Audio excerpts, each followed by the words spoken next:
నవత TV సంపూర్ణ ఆయుర్వేదానికి స్వాగతం సుస్వాగతం। ఈ రోజు మనం టైఫాయిడ్ ఆయుర్వేదంలో ఏమని పిలుస్తారు, దాని తాలూకా లక్షణాలు ఏంటి, ఎటువంటి వైద్యం చేయాలి, ఇలాంటివన్నీ కూడా ఈ రోజు తెలుసుకుందాం। అయితే టైఫాయిడ్ దీన్నే ఆయుర్వేదంలో సన్నిపాత జ్వరం అని పిలుస్తారు। ఈ టైఫాయిడ్ కలుషితమైన నీరు, కలుషితమైన ఆహార పదార్థాలు తీసుకోవడం, అలాగే వ్యక్తిగత పరిశుభ్రత లేకపోవడం వలన ఈ టైఫాయిడ్ అనే వ్యాధి వస్తుంది।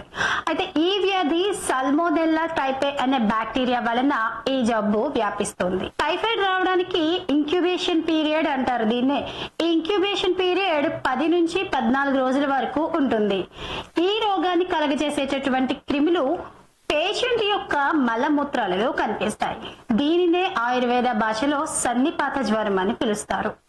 అయితే టైఫాయిడ్ యొక్క లక్షణాలు ఏంటి ఇప్పుడు చూద్దాం। ఈ టైఫాయిడ్ జ్వరం వచ్చిన వారికి ఉదయం కన్నా సాయంత్రం జ్వరం ఎక్కువగా వస్తుంది। అయితే ఈ జ్వరం ప్రతిరోజు పెరగటం ఈ వ్యాధి యొక్క ప్రత్యేకత। అయితే ఈ జ్వరం ఒక్కోసారి 105 డిగ్రీల వరకు పెరుగుతుంది। జ్వరం ఏ రోజు కూడా నార్మల్ స్థాయిలో అయితే ఉండదు। దాదాపు వారం రోజులు ఉష్ణోగ్రత పెరుగుతూ ఇబ్బంది పెడుతుంది। దీంతో రోగి శారీరకంగా ఇబ్బంది పడతాడు। అయితే ఈ టైఫాయిడ్ వచ్చాక రోగికి ఎక్కువగా బాడీ పెయిన్స్ ఉంటాయి, అలాగే తలనొప్పి వస్తుంది, దగ్గు, నీరసం, ఆహారం తినడానికి కూడా వీరు ఇష్టపడరు। దీంతో రోగిని పరీక్షిస్తే ఆ రోగి తాలూకా పల్స్ కూడా తక్కువగా ఉంటుంది। దీంతో ప్లీహం కూడా వృద్ధి చెందుతుంది। ఈ టైఫాయిడ్ వచ్చిన మొదటి వారంలో రక్త పరీక్ష చేయకూడదు।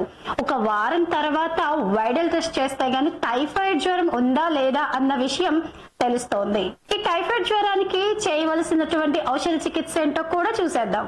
గుడూచి అంటే ఇది వరకు మనం చెప్పుకున్నాం కదా, గుడూచి అంటే తిప్పతీగ। ఈ తిప్పతీగ, నేలవాము, కటుక రోహిణి, కంటకారి, సొంటి, సప్తవర్ణ అంటే ఈ సప్తవర్ణాన్నే ఏడాకుల పొన్న అంటారు।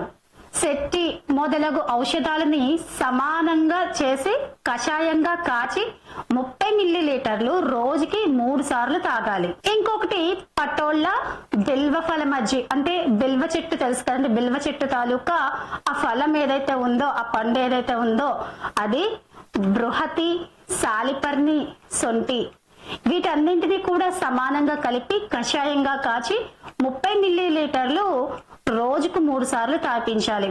అయితే మహాలక్ష్మి విలాస్ రస్ అని ఒక ఆయుర్వేద మూలిక ఉంది, దాన్ని 250 మిల్లీగ్రాములు, అలాగే గోదంతి భస్మము 250 మిల్లీగ్రాములు రోజుకి 3 సార్లు తాగిపించాలి। ఇంకోటి ఏంటంటే గురూజీ సత్యము అంటే ఎక్స్ట్రాక్ట్, దీన్ని 250 మిల్లీగ్రాములు, స్వర్ణమాలని వసంతరస్ 50 మిల్లీగ్రాములు ప్రతి 6 గంటలకి ఇవ్వాలి।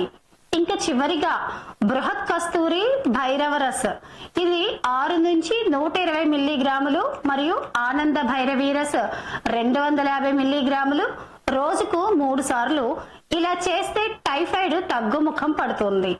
అయితే రోగికి ఎప్పుడు కూడా పూర్తి విశ్రాంతి ఇవ్వాలి, కాచి చల్లార్చిన నీరు తాగించాలి, గ్లూకోజ్ మరియు మంచినీళ్లు ఎక్కువగా తీసుకోవాలి, తేలికైన ఆహారం అయితే ఇవ్వాలి।